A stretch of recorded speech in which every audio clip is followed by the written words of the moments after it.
Everyone, आज हम exercise 6.2 solve करने जा रहे हैं। Exercise 6.2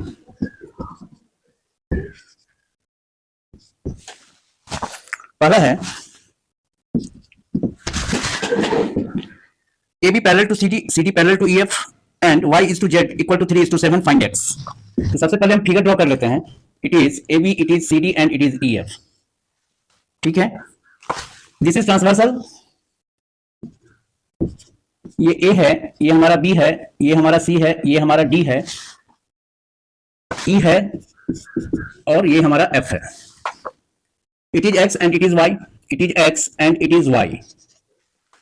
Again, this is Z. कहता है हमारे पास जो डाटा अवेलेबल है वो है AB parallel to CD, AB parallel to CD and CD parallel to EF. Therefore, we can say, therefore AB parallel to CD parallel to EF तीनों आपस में क्या हो जाएगा, तो पैरेलल हो जाएगा। इसके बाद हमारे पास है जो Y is to Z, Y is to Z equal to 3:7। तो let Y equal to 3m and Z equal to 7m। अब देखिए ये Z है तो ये आपका क्या हो जाएगा, ये भी आपका Z हो जाएगा। ये Z है तो this two are alternate interior angles. अगर सपोज दैट इस पॉइंट को हम P दे दें, ये Q दे दें एंड इट इज R, ये R के पास जो Z है वो आपको दिया हुआ है, तो हम कह सकते हैं जो angle CQR equal to QRF। क्यों? क्योंकि ये हमारा क्या है, अल्टरनेट इंटीरियर एंगल्स है। ठीक है, इसके बाद ये देखिए जो Y और Z, PR is a line, ये हम PR को लाइन अगर लेते हैं तो Q पर हमको Y and Z on which Y and Z are linear pair, linear pair of angles। तो इसीलिए Y plus Z equal to कितना हो जाएगा, 180 degree. It implies that 3m plus 7m equal to 180 degree, implies that 10m equal to 180 degree, implies that m equal to 180 degree upon 10। इससे हमारा m equal to 18 degree, m equal to 18 degree. तो हमको find out क्या करना है, find x। तो x के लिए ये आपको y का वैल्यू पहले निकाल लीजिए। तो y इक्वल टू हमारा क्या था, ये है 3m, तो दैट इज 3m, तो that is 3 into 18 degree, that is equal to 54 degree. अब हम क्या देख रहे हैं, x and y, x and y are on the same side of are on the same side of transversal, transversal के एक ही तरफ है, and they are interior angles, and they are interior angles. तो sum of interior angles on the same side of transversal is 180 degree. Therefore हम कह सकते हैं जो x plus y equal to 180 degree, तो x plus 54 degree equal to 180 degree. It implies that, और implies that x equal to 180 degree minus 54 degree, that is equal to 126 degree. आपको z निकालना है तो 7z, 7 इंटू 18, और 7 into 18 कितना होगा, 126 degree. Second question देखते हैं।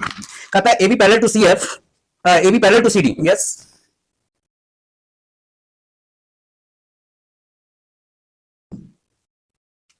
It is A, it is B, C, D, EF, it is E and it is F, it is 90 degree.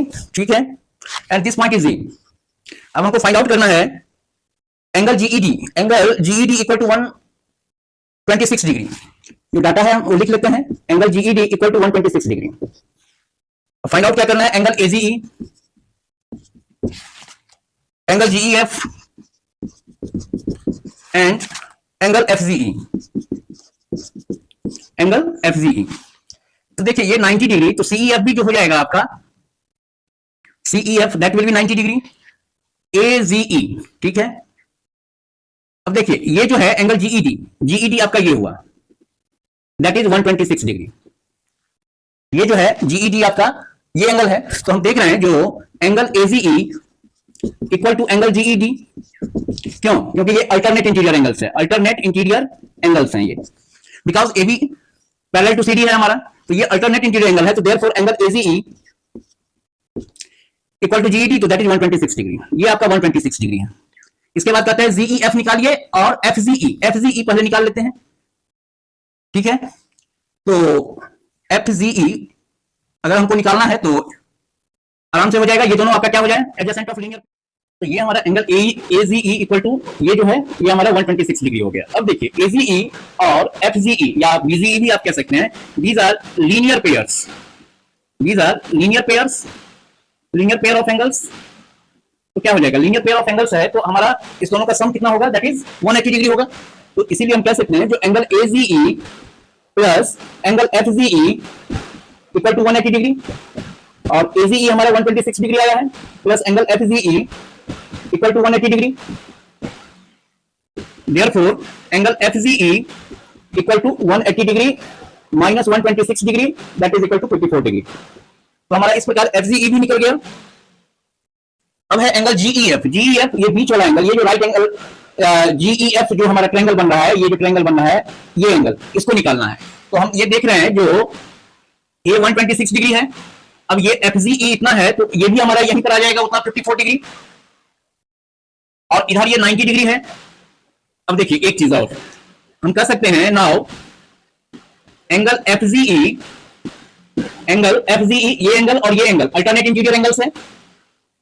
FGE and GEF, angle GEF are alternate interior angles, are alternate interior angles, interior angles. Therefore, angle CEG, एक minute, FGE और GEC are alternate interior angles. तो आप ये कह सकते हैं जो angle FGE equal to angle GEC, या फिर एंगल जीईसी बराबर एंगल एफजीई बराबर एफजीई हमारा कितना निकला है, that is 54 degree, it is 54 degree. तो जीईसी जो है हमारा, जीईसी ये दोनों हमारा अल्टरनेट इंटीरियर एंगल्स है, तो ये 54 डिग्री। अब हम क्या देख रहे हैं, जो एंगल सीएफई, एफईडी आपका 90 डिग्री है, ये परपेंडिकुलर है, तो ये भी हमारा हो जाएगा। नाउ हम कह सकते हैं जो एंगल एफईसी या एफईसी या CEF, FEC sorry FEC equal to 90 degree. देखिए ये 90 डिग्री है तो आपका FEC ये भी 90 डिग्री होगा। और FEC क्या, FEC कैसे बन रहा है, तो GEF और GEC से बनता है। FEC आपका बन रहा है angle GEF plus angle GEC equal to 90 degree, and it implies that angle GEF equal to 90 degree minus angle GEC, therefore it is 90 degree minus 54 degree.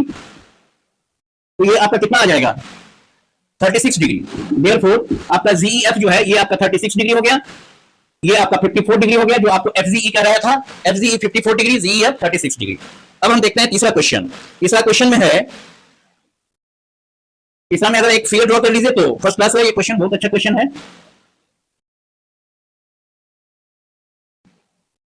यही है आपका फिगर, ये आपका 130 डिग्री है, ठीक है।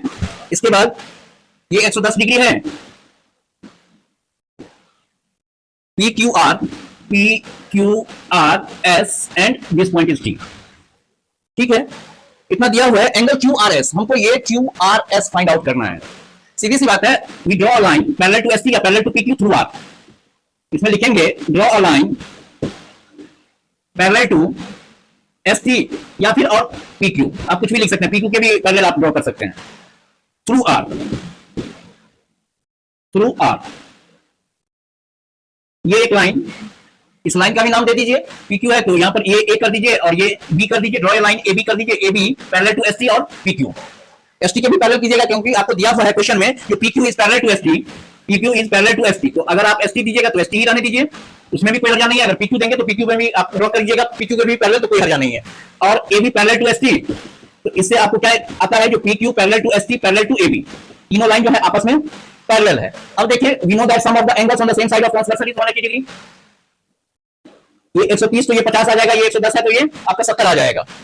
यहां पर ये कंसेप्ट दीजिए पैरेलल लाइन का, we know that sum of the angles, sum of the angles, sum of the interior angles, sorry, sum of the interior angles, interior angles on the same side of transversal, on the same side of transversal is 180 degree, transversal is 180 degree. ये आपका 180 degree होता है, ये parallel line का concept हम जानते हैं। तो यहां पर आप कह सकते हैं जो 110 डिग्री ये है तो that is angle PQR plus angle QRA equal to 180 degree. तो इससे आपको आ जाएगा एंगल QRA, तो angle QRA that is equal to 180 degree minus angle PQR, और PQR आपका 110 डिग्री है तो 180 degree minus 110 degree that is equal to 70 degree. तो ये आपका 70 डिग्री हो गया। अब आइए इधर भी तो हम देख रहे हैं कि ये ST और AB पैरेलल है, SR हमारा ट्रांसवर्सल है, तो यहां पर भी sum of the angles on the same side of transverse sum of the interior angles on the same side of transversal is 180 degree. Again उसी कांसेप्ट को हम रिपीट कर रहे हैं, that is angle TSR plus angle SRB equal to 180 degree. Therefore it implies that angle SRB equal to 180 degree minus TSR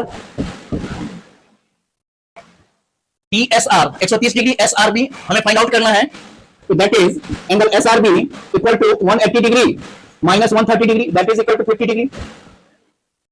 ये आपका 50 degree हो गया। नाउ आप क्या देख रहे हैं, जो angle QRA, QRS and SRB are on the same side, are on the same point, are on the line AB and on the same side. तो हम ये देख रहे हैं, इसको हम लिख सकते हैं जो एंगल